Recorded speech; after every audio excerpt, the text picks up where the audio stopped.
Welcome to Wild West Tales.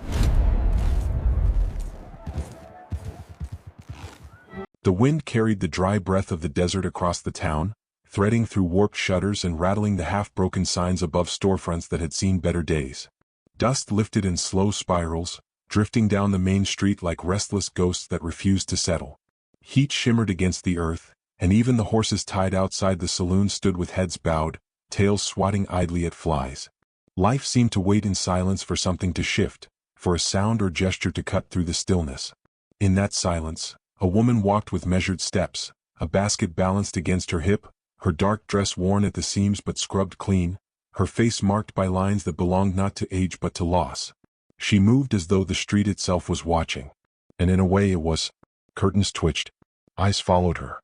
To the people of this town she was the widow, the woman left with a parcel of land no one thought she could keep, with a child too young to bear the shadow of her father's grave. They measured her not in kindness but in whispers, always watching to see how long she would stand before she bent. She kept her gaze forward, her mouth pressed into something like resolve, though inside her chest there was always the steady throb of anger and sorrow entwined. At the general store she bartered for flour with a jar of eggs. The shopkeeper, a thick man with weary hands, gave her a look that hovered between pity and resignation. He offered no conversation. She was used to that. Her voice, when she used it, was clipped and precise. Most days she saved her words for her daughter, and even then they came with restraint. When she returned home that evening, the land stretched wide and bare around her, patches of hard soil, a fence leaning where storms had worn it down, a small house standing as a reminder of labor and stubbornness. Her daughter was waiting on the steps, a braid falling loose over her shoulder, eyes eager for company. The girl ran to her with a lightness that startled her, every embrace a reminder of how much she had to lose. She set down the basket, smoothed her daughter's hair and forced herself to smile. They ate together in the hush of twilight, bread softened with stew, the girl's chatter filling the room. She spoke of shapes in the clouds, of a bird's nest near the well, of the way the wind seemed to sing against the chimney. The widow listened, nodding, her responses small but warm. When the meal was done and the plates cleaned, she lingered by the window as her daughter fell asleep in the next room. The stars rose over the land, sharp and clear, and she thought of the weight that pressed against her shoulders. Her husband's death had left not only grief but debts, and debts were things the sheriff never forgot. The sheriff. His name carried more than authority, it carried a smirk, a sense of possession, a cruel patience that lingered whenever he looked her way. He had made his visits clear enough in their intent, reminders of taxes owed, subtle claims that a woman alone could not hold what was left to her. He never forced the matter outright, he didn't need to. The town itself leaned in his favor, some out of fear, others out of greed. Each time she turned him away with polite firmness, her heart beat as though she had fought a battle. It was on one of these evenings, when the sun was burning itself out over the horizon, that a rider came. She heard the horse before she saw him, hooves steady against the packed earth. The man who dismounted moved with a quiet assurance. Dust clung to his coat, and his hat shadowed his face. He tied his horse at the edge of her fence, as though respectful not to intrude too close. She stood on her porch, a hand tightening against the wooden post, watching. "Ma'am," he said simply, his voice low, not seeking to charm nor command. He nodded toward the sagging section of her fence. "Looks like it could use some work." She studied him. A stranger.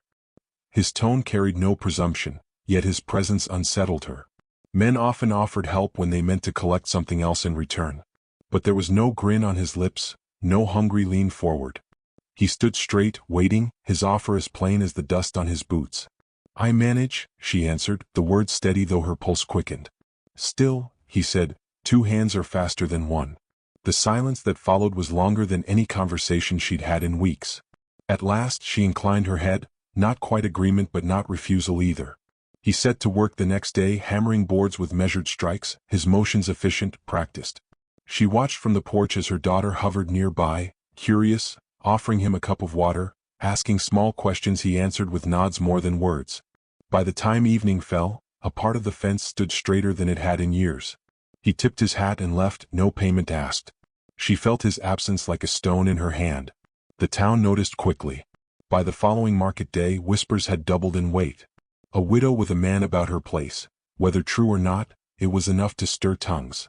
Some women shook their heads, muttering about respectability. Men muttered in tones of envy or disdain. The sheriff, when he appeared at the far end of the street, let his gaze linger on her longer than usual. She felt it like a nail driven into the space between her shoulder blades. Still the stranger returned. Not every day but often enough to matter. He brought no words of comfort or intrusion, only his hands, his presence. He fixed the well's pulley, tightened the hinges on the barn door, cut wood for the stove. He ate with them once, when the girl insisted, and his silence at the table was not awkward but solid, as though he left room for others to speak.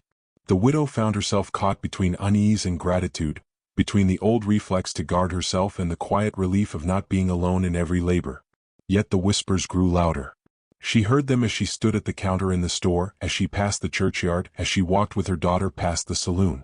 Even her child repeated one once, not fully understanding, "They say he's your new husband." The widow had stilled, her throat tightening, before answering in a voice low and even, "They do not know us." The pressure pressed in like walls. The sheriff came again, this time with a ledger under his arm, his words wrapped in false politeness. "Taxes still unpaid," he said, though she knew she had given what she could. He hinted at selling the land, at debts swallowing the last of her husband's legacy. His eyes drifted past her, to the field where the stranger's labor showed. Strange, isn't it, how some men take an interest where it doesn't belong? She stood her ground, though her hands trembled after he left. Her daughter found her on the porch, pale in the fading light, and placed a small flower in her palm as if to anchor her. The widow closed her fingers around it, holding on. That night, she watched the lantern flame flicker against the window, its glow casting soft shapes across the room. The stranger had left hours before, his horse's silhouette swallowed by the horizon. The house felt both safer and lonelier for his absence. She set the lantern by the sill and left it burning longer than usual, though she told herself it was only for her daughter's comfort. As sleep edged closer, she realized the light was not just for the child. It was a signal, faint and fragile, to herself as much as to the night beyond. She was not done fighting. Not yet. The following days unfolded with a quiet rhythm, marked by the stranger's steady return.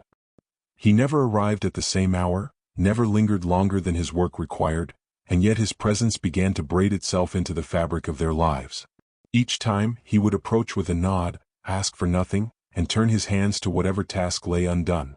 The widow found herself both wary and grateful. He did not intrude into her thoughts, and yet his silence created room for her to breathe, as though the air itself shifted when he was near. Her daughter was quicker to accept him. Children measured people not by reputation but by gestures. She offered him questions in her small, eager voice, whether his horse had a name, whether he had ever seen snow, whether he liked apples. His replies came in nods, short phrases, or the rare smile that seemed almost unfamiliar on his face.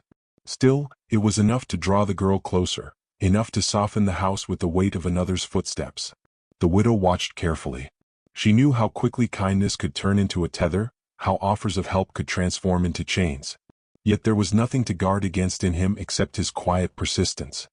He asked for no reward, expected no favors, and when dusk fell, he left with only a lift of his hand. She told herself she allowed his presence only because of the repairs, the way his labor held back the collapse of fences, doors, and beams. But late at night, when she sat by the window and listened to the coyotes in the distance, she admitted in the privacy of her mind that she was not entirely alone anymore. Still, the town never forgot to remind her of her place. Whispers trailed her footsteps like burrs. At the market, she heard two women muttering by the barrels of dried beans, their voices thin but cutting. "It isn't proper, a man there every evening. Her husband's not been gone long enough." Another voice, lower but sharp, "Some women are quicker to forget than others. And she's always been proud." The widow kept her chin level, ignored the sting, and counted her coins for flour, though her hand trembled. Men were less subtle. A pair of ranch hands leaned against the post outside the store and offered her mocking greetings, smirks curling at their lips. "Evenin', missus," one drawled. "I hear you've got yourself a new fella mendin' things out on your place." The other chuckled. "Careful now. Might give the sheriff ideas, you keep entertainin' company." Their laughter followed her down the street, rough and careless, scraping against her composure. She said nothing, but when she reached her daughter waiting by the hitching post, her eyes burned with a heat she could not show. The sheriff himself arrived days later, his boots striking the earth like a warning. He stood at the edge of her porch, hat tipped back, mouth curved in a smile that held no warmth.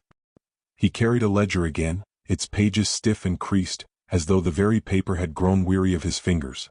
He spoke of debts in measured tones, of unpaid taxes, of the fragility of property left untended.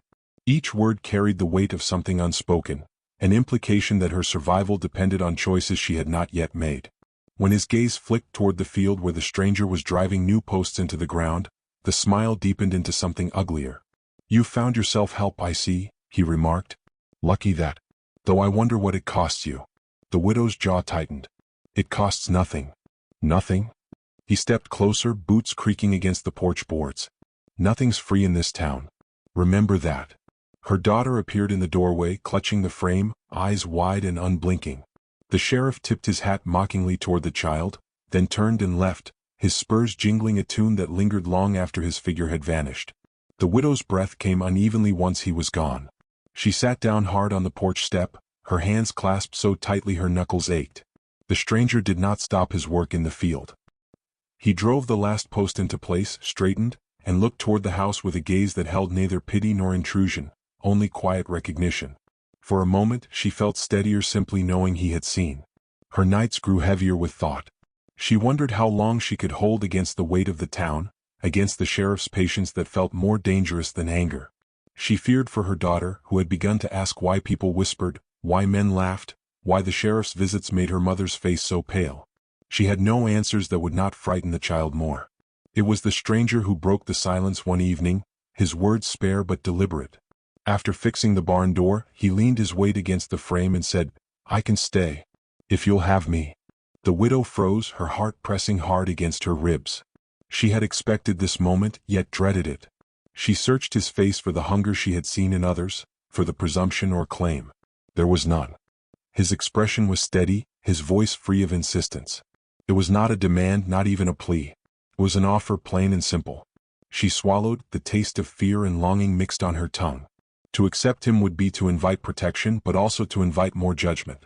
To refuse him would mean standing alone against a sheriff who grew bolder each day. Silence hung between them, so heavy she thought it might crush her chest. Her daughter's laughter drifted from the yard, chasing a stray chicken, carefree for a moment. The widow felt her throat tighten. She could not answer. Not yet. She only turned away, her silence neither refusal nor acceptance. That night a storm rolled across the land. The sky split with lightning, rain lashing against the earth in fierce sheets. The wind howled, driving branches against the windows. The widow struggled to keep the shutters fastened, the roof groaning with each gust. In the midst of it, the barn door tore free, slamming against the frame with violent force. She rushed out into the storm, skirts heavy with rain, only to find the stranger already there, holding the door in place with his shoulder, hammer striking nails through soaked wood. His hair clung to his forehead, water streaming down his face, but his eyes were calm, steady, fixed on the task. When the worst of the storm passed, they found her daughter curled on the bed, shivering at each roll of thunder.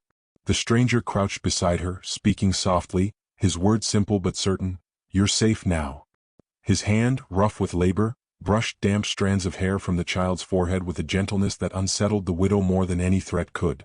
For the first time since her husband's death, she felt the possibility of safety that did not depend solely on her own strength. When the storm finally broke into silence, the widow stood at the window, the lantern casting her shadow long across the floor. She thought of the fence posts, the barn door, the well, the storm, each piece of her life held together not by luck but by another's hands. She thought of the sheriff, of his smile that promised ruin. And she thought of the stranger's offer, still unanswered, still waiting. At dawn, the land smelled of wet earth, the air clearer than it had been in months. The stranger stood by his horse, ready to leave as always. She stepped onto the porch, her daughter drowsy in her arms, and for a moment she nearly let him go without a word. But something in her chest shifted, small and firm, rising against fear. "Stay," she said. It was only one word, yet it filled the space between them like thunder. The stranger paused, his eyes searching hers, then gave a single nod. He untied his horse and led it toward the shed instead of the road. Her daughter stirred in her arms, whispering sleepily, "Is he ours now?" The widow pressed her cheek against the child's hair, heart trembling with both terror and relief. "He's here," she answered softly. And for the first time the word felt like a beginning rather than a concession. Morning light fell over the town with a pale sharpness, catching on the dust that never seemed to settle. The widow rose early as she always did, but the rhythm of her days had shifted. The stranger's presence in her home was no longer a question, no longer a half-granted permission. He was there, splitting wood with a steady cadence, his movements sure, each strike carrying the weight of quiet purpose. Her daughter lingered near him, collecting the smaller pieces, turning labor into play. The house, once brittle with silence, now carried the faint texture of voices and footsteps other than her own. Yet peace was never left untouched for long. The town's gossip did not soften. If anything, it sharpened. At the well, women leaned closer to one another, voices dropping when she approached. At the mercantile, she felt eyes cut into her back as though each purchase was a transgression. But what unnerved her most was not their words, it was their silence. People stepped aside when she passed, no longer whispering but watching with a strange expectancy, as though they waited for something to break. She carried on, spine straight, face steady, but inside she felt the shifting of sand beneath her feet. The sheriff arrived in the square one afternoon, mounted and smiling, the sun flashing against the badge that no longer shone with justice but with possession. His gaze swept the crowd before settling on her with deliberate slowness. He dismounted, his boots stirring the dust, and spoke of law, of order, of theft. His voice carried easily, practiced in authority, and when he lifted his hand toward her daughter, the widow's heart seized. A child accused, her child, of stealing bread from the storehouse. The words hung in the air, absurd in their cruelty, yet no one stepped forward to defend her. She felt the blood leave her face as townsfolk shifted, uncertain, unwilling to stand against the sheriff. He declared the punishment with ease, his tone dripping with false pity, a hanging at dawn so that justice might be seen. The widow's body moved before her mind did. She clutched her daughter to her, whispering fierce denials, but the sheriff's deputies closed in, prying the girl from her arms. Her screams cut through the square, wild with terror, and still the crowd did not move.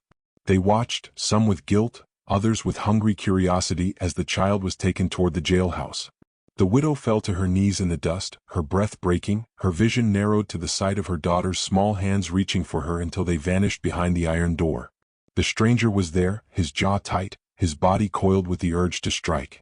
Yet he held back, his eyes meeting the widow's with a restraint that spoke of survival.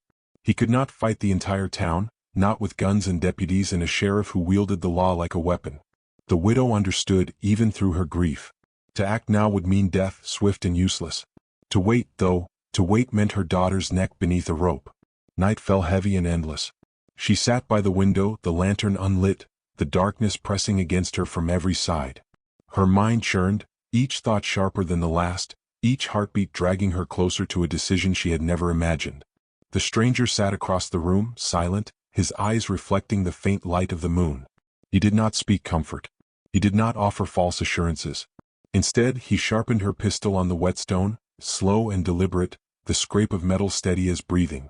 When he slid it across the table toward her, his hand lingered for a moment, a gesture that held both question and faith. She picked it up. The weight was familiar, though she had not touched it since her husband's burial. She remembered firing it once, years ago, at a coyote that had threatened her chickens. She remembered the recoil, the ringing in her ears, the way her hands shook after. Tonight the weapon was not for vermin. It was for something larger, heavier. A future, a choice, a life that belonged to her and no one else. Dawn came too quickly. The square was already filling when she arrived, her dress plain, her face pale but set. Her daughter stood on the scaffold, small and trembling, a rope hanging loose above her head.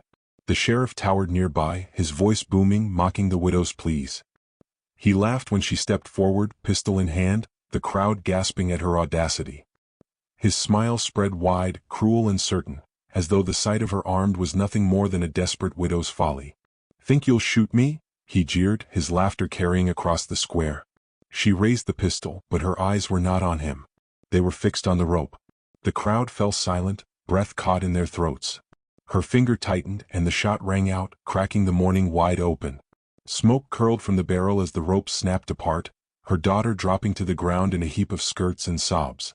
For a moment time itself stilled. The sheriff's smile faltered. His hand twitched toward his gun, but the stranger was already there, stepping between him and the widow, his stance steady, his gaze unyielding. The crowd murmured, a low wave of disbelief rolling through them. No one moved. No one had ever dared to defy the sheriff so openly, so completely.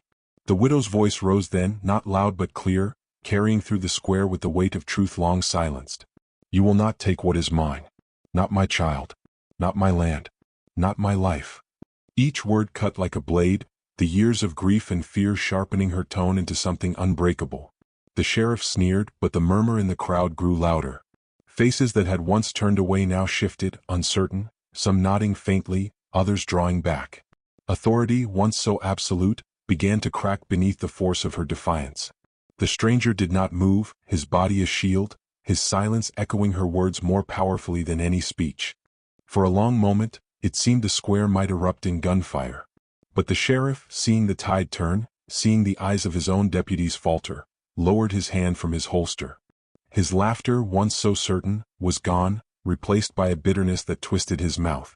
Without another word, he mounted his horse and rode from the square, dust rising in his wake. The widow stood frozen, the pistol still warm in her hand, the echo of the shot still in her ears. Her daughter clung to her, sobbing into her skirt, alive and whole. She dropped the gun into the dust and knelt, gathering the child into her arms, pressing her face against soft hair that smelled of fear and sweat and life. She closed her eyes, letting the relief wash through her like a storm breaking. The crowd remained hushed, watching. Some faces carried shame, others awe, still others the beginnings of respect. No one spoke. No one dared.